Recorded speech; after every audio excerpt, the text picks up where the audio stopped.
Hey everyone, today I am here to do another guest review for Wig Studio One. Today I have on Felicia by Henry Margu in the color 27AH.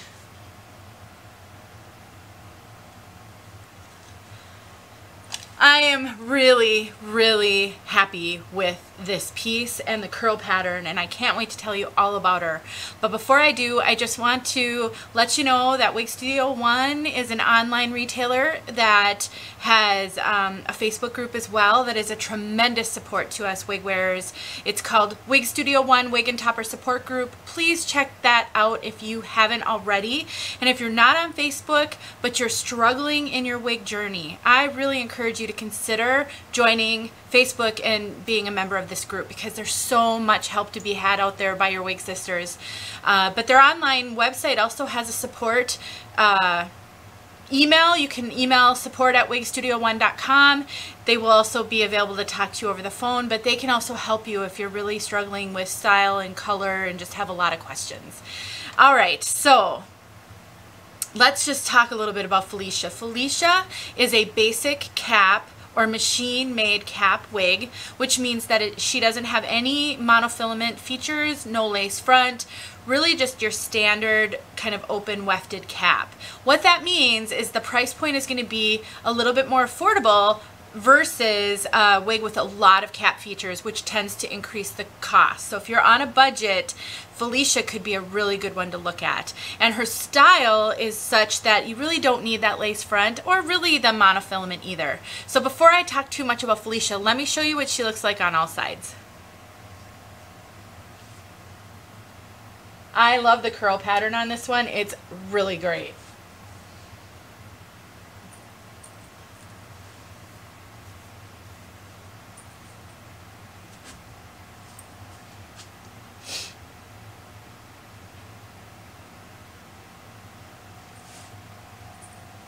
Good movement. The curl pattern is just gorgeous.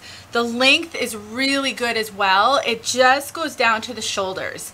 I tend to like wigs that are just a little bit shorter than this for everyday wear personally, but I'm going to show you some styling options that I think this is so great for. I also plan to do a comparison with this style with another style on my YouTube channel and some color comparisons. So I really can't wait to show you more about this piece and some of the thoughts I've had on her. So when I say that a wig is a basic cap wig, what does that mean? Let me show you the cap and then we'll talk more about the fit and everything. In a basic cap wig, you don't get a lace front. Some people find lace fronts to be itchy. See, it's just a plain soft material. And so if you're somebody who finds a lace front itchy, a basic non-lace front wig could be really helpful to you.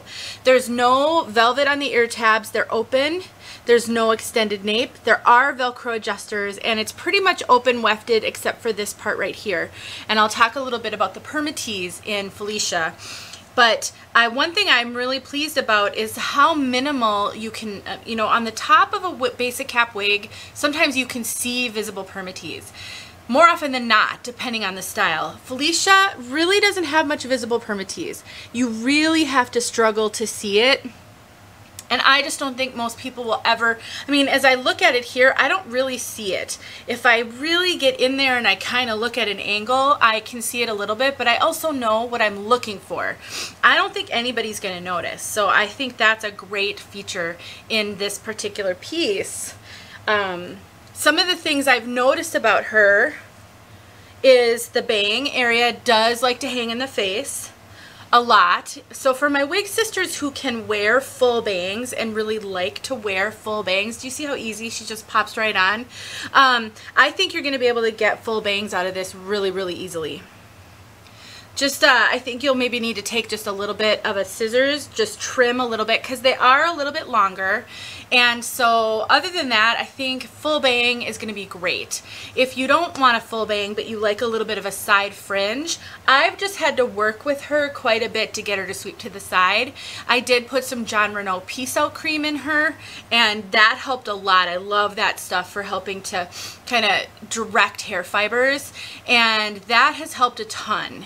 And so something that, you know, you could do is take a little bit of steam to her. You're not going to be able to steam it all the way up because there's no lace front, but just to get a little lift, that will train these. But I think the fibers are just going to train on their own if you just keep working with them. And the piece you get, the fibers may go to the side a little bit more readily. That's one of those things about wigs that's going to vary piece to piece. How is the hair fiber sewn into the cap? It will kind of impact how much redirecting you'll need to do. As far as fit goes, Henry Margu is a real average cap kind of piece. I'd say, you know, I tend to cinch in Henry Margu pieces just a little bit, and I'm a 22-inch circumference. I do get just a little bit of extra cap on the top, not a lot. So I'm very petite over the top of my head. So I would say if you are solidly average, you're going to fit in a Henry Margu piece just fine. Average petite, I think you'll be able to adjust and wear them. Although, I mean, the coverage on Henry Margu is very good on me. So the more petite over the top of your head you are, the more that the ear tabs may cause you issues. The ear tabs on me go all the way down to my ears. And there's a lot of hair sewn in on the ear tabs, so you're really not going to have to deal with a lot of bio hair showing. So I just think I love the fit of Henry Margu on me, and I love how comfortable the caps are. So I don't know how much I helped you. There is some stretch too, so I would say, you know, average to almost average large should be okay. Let's talk about this color. So this color is so beautiful. Let me get in here for you. So the color 27 is a strawberry blonde. So when you're thinking of color codes, it's really helpful to get to know what the numbers mean. And so a 27 is a strawberry blonde, whereas a 28 is getting into an Irish red, and then you get to 30 and that's a light auburn, medium auburn. And so this really, to me, pulls like a light auburn. But when you look up online what this color means, 27AH, it says that it's a strawberry blonde with blonde highlights. It's really not a highlighted piece. The highlighting is super, super subtle. The only way that I could really see highlighting on this was when I held the wig in my hand and like under a super bright light, like looked at the hair fibers. And then I could see some of the dynamic color, but it's not super dynamic on your head. It's not super highlighted. So I would say it's very well blended. I will get outside for you guys. No rooting. So if you are a brunette, as I am, and you're not used to wearing light browns, this color is going to feel really light to you, especially without the rooting.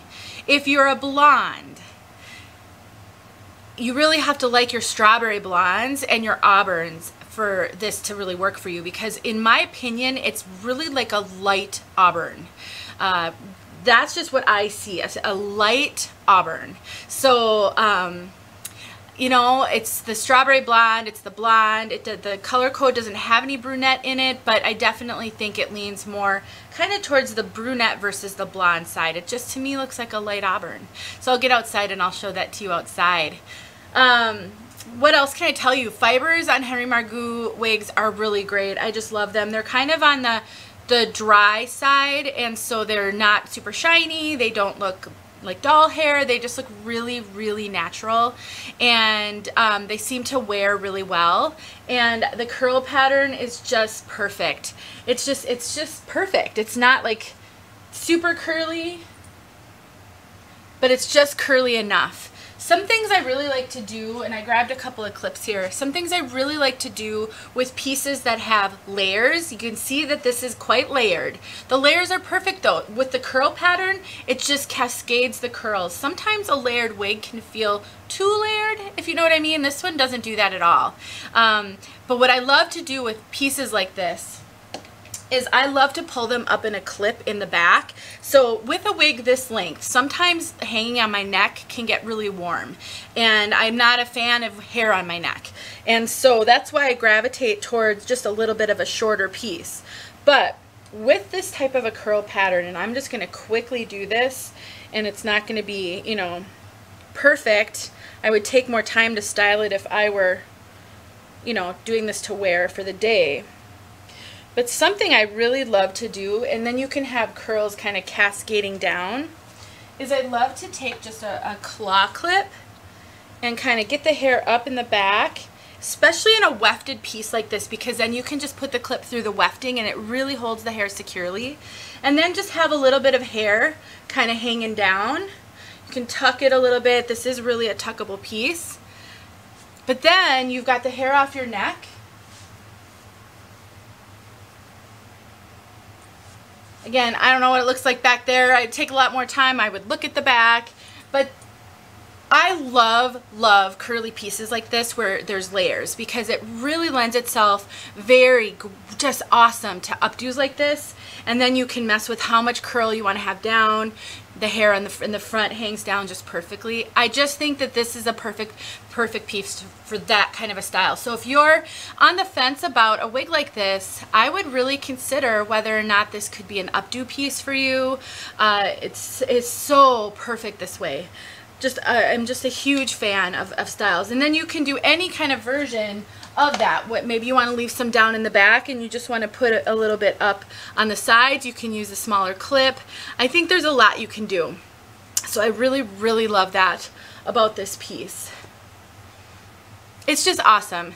So let me know what questions you have for me about Felicia. The permatease is pretty minimal. I would say there's a poof, kind of a pillowy poof of permatease right up here. When you put your hands in it, you can really feel it. There's really no poofy pillowy permatease anywhere else in the wig. There's nothing on the sides. You know, maybe just a little bit of crimpy fibers, which a curly piece like this really kind of needs. So really the only poof of poof of permatease is right up here. And it's really, I think, there to disguise the cap. I can't get much lift out of this. I have messed with her. I have, you know, gotten my hands in there. I've scrunched. She's not going to be super big hair. The curls make her look a little bigger, but she's not big due to poof.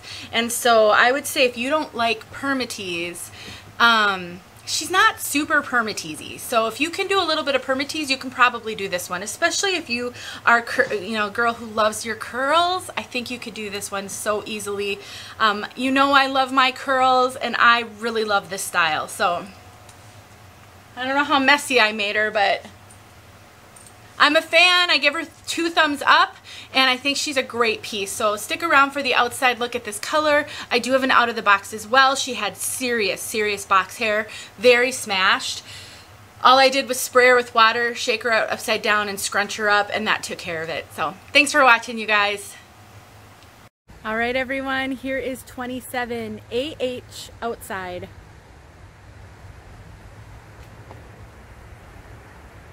So pretty. Look at how beautiful this color is. It's just so well blended and so soft. Just natural, really natural. No rooting. Just gorgeous.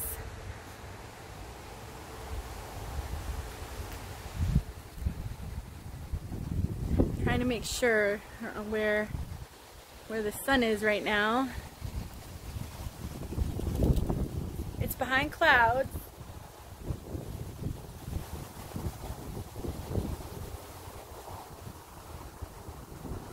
Hopefully this was helpful though. Honestly, I just think seeing these colors both inside and outside is really important.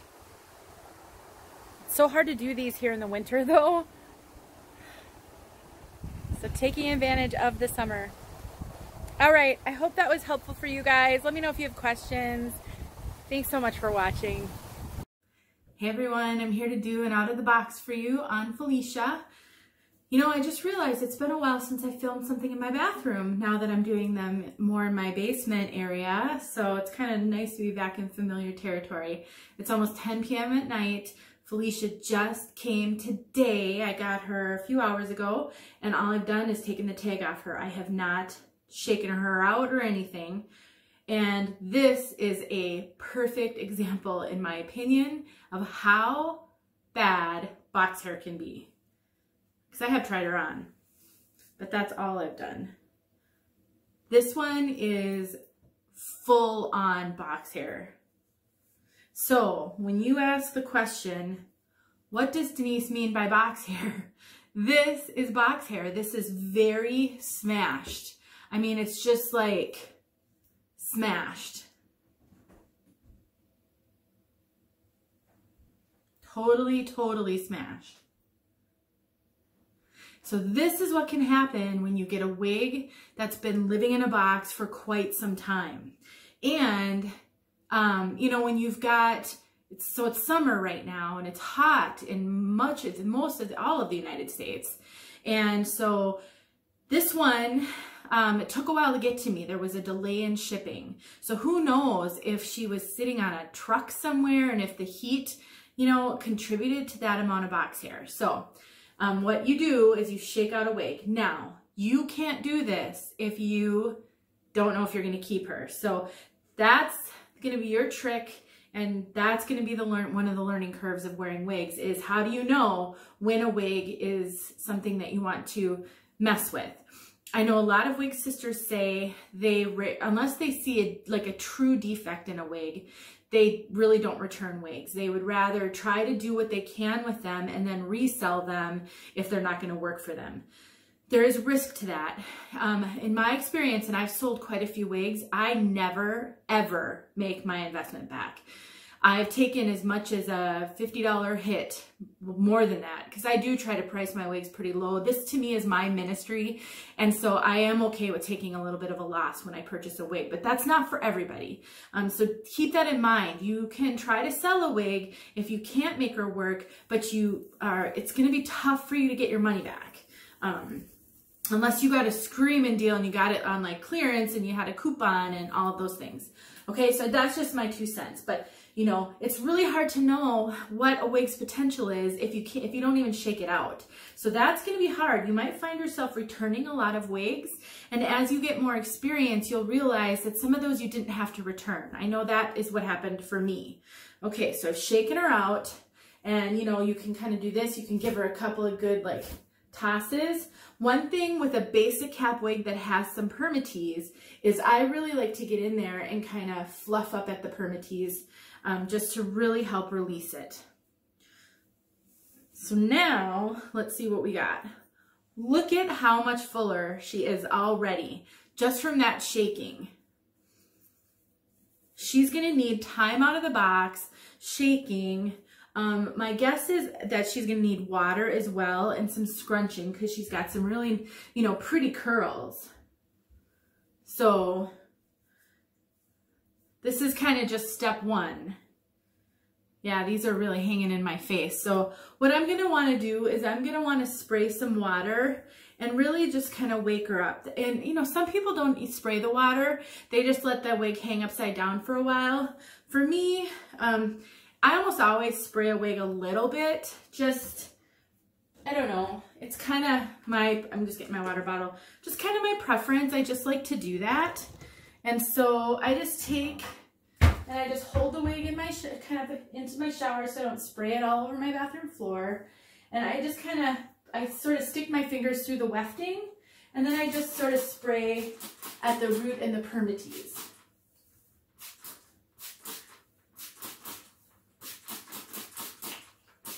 And it's just water. Nothing is in there, just water. Water won't hurt your wig at all.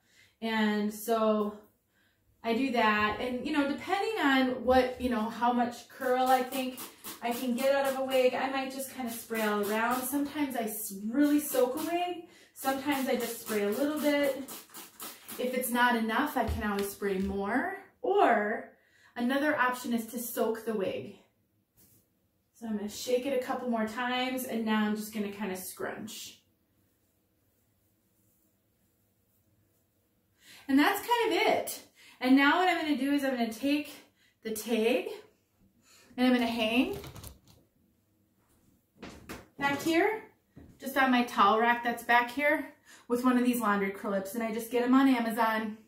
I can link them in the description. And then I'll just hang and let her dry, and then I'll see what I have, and I may need to do more, I may not, but you'll have seen kind of the final product, but I sometimes want to show all of that because I know I have a lot of new wig sisters who watch my videos, and this stuff is really foreign in the beginning. So hopefully that was helpful. And again, I can't reiterate enough, the hard part is really going to be, when do you go to all that effort and when do you just return the wig? Because once I've shaken the wig out, I can't return it anymore.